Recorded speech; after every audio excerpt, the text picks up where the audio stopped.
Australian Grand Prix Melbourne Albert Park. Akhirnya kita akan balik ke salah satu balapan favorit orang Asia kayak kita. Karena apa? Ya betul, balapannya siang. Oh iya, mantap! Dan seperti biasa gue ngadain voting kembali, kalian mau gue bahas balapan tahun berapa, dan banyak dari kalian yang ingin gue bahas Australian Grand Prix 2007. Nah, ada apa dengan Australian Grand Prix 2007? Jadi musim 2007 dikenal sebagai musim di mana calon jurdun, calon bintang, calon legend, dan calon GOAT F1 tiba di panggung terbesar dalam motorsport, yaitu F1. Pembalap itu ialah Lewis Hamilton. Dan jujur, Doi masuk ke musim itu penuh dengan perhatian di sekitarnya. Ya karena Doi debut itu bukan debut di sembarang tim bos, tapi dia McLaren. Tim papan atas yang saat itu masih ingin kembali menjadi juara dunia setelah dominasi Ferrari dan Michael ya, dan juga bad luck yang telah mereka alami di periode tersebut. Nah sebenarnya banyak juga yang meragukan McLaren untuk mengambil pembalap rookie, karena kalau mereka mau bersaing untuk gelar Jurdun, pastinya mereka harusnya ngambil pembalap bintang dan pembalap yang berpengalaman ya, bukan pembalap kemarin sore pada zaman itu ya. Ya emang sih mereka ngambil Fernando Alonso, sang Jurdun 2 kali, tapi apakah itu aja udah cukup untuk konstruktor nih khususnya? Hanya waktu yang akan menjawab, dan pasti tekanan ke Lewis sudah bisa dikatakan cukup besar bahkan di balapan debutnya.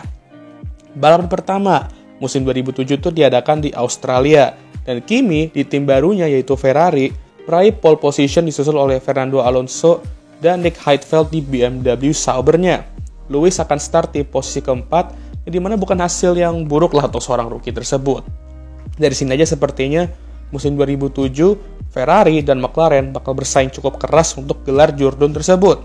Saat start, Kimi mampu mempertahankan posisinya. Namun yang paling luar biasa ialah di belakangnya. Nick dan Nando sedang berduel untuk P2 menuju turn 1. Tapi datanglah si rookie Lewis ini mengejutkan Nando dengan manuver gokilnya dan naik ke posisi ketiga. Pada lap ketiga, Kimi sudah mulai menjauh dari Nick dan terus menjauh dan tak bisa digapai kayak gebetan. We don't care. Let me tell you, we don't care. Gitu aja terus jokesnya. Di titik ini, Lewis masih mempertahankan P3-nya di depan Nando. Pit stop pertama terjadi di lap 15 di mana Nick masuk pit dan disusul oleh Kimi 4 lap kemudian di mana dia keluar di P4. Di titik ini, Lewis sedang memimpin balapan di debutnya. Gokil! Nando menjadi McLaren pertama yang pit dan kemudian Lewis menyusul 1 lap kemudian dan bergabung kembali di belakang Kimi dan di depan Nick Heidfeld. Kita ke belakang sedikit.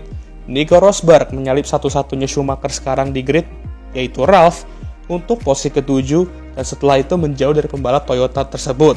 Lalu sayangnya untuk Robert Kubica, dia harus DNF karena masalah gearbox, yang dimana ini menjadi kekhawatiran dia saat precision testing kemarin. Sementara itu kita balik ke depan. Kimi dengan nyaman memimpin 18 detik dari Lewis. Sejauh ini merupakan awal yang mengecewakan juga untuk tim juara bertahan yaitu Renault, di mana Heikki Kovalainen, sang rookie juga saat itu, spin di lap ke-40 dan sempat melebar berapa kali sepanjang balapan, di mana tim principal Renault saat itu, Flavio Briatore, ngecap debutnya sebagai sampah. Santai dong, santai. Ngeri kali bau ucapannya ya. Sementara rekan timnya, Giancarlo Fisichella ya udah anteng-anteng aja dan gak ada kejadian apa-apa yang menimpanya di balapan ini. Kita kembali ke Kimi. Dia masuk ke pit untuk terakhir kalinya dan bergabung di posisi ketiga di belakang 2 McLaren. Namun, gak seperti fase pit stop yang pertama ya.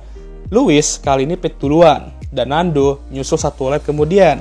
Tapi kali ini dia rejoin ke track di depan Lewis dan di belakang Kimi yaitu di P2. Sempat ada kejadian serem dikit ya, di mana pada lap ke-48, David Coulthard mencoba untuk menyalip Alexander Wurz, namun gagal, dan mobil David tuh naik ke atas mobilnya Alex yang bertabrakan ya, dan nyaris saja kena kepalanya cuy. Untung aja kedua pembalap ini aman, dan gak ada cedera yang serius. Walaupun sempat ada water leak di akhir balapan, ya dimana itu udah tipikal Ferrari banget untuk mengalami masalah di balapan, mau itu di awal, tengah, atau akhir balapan.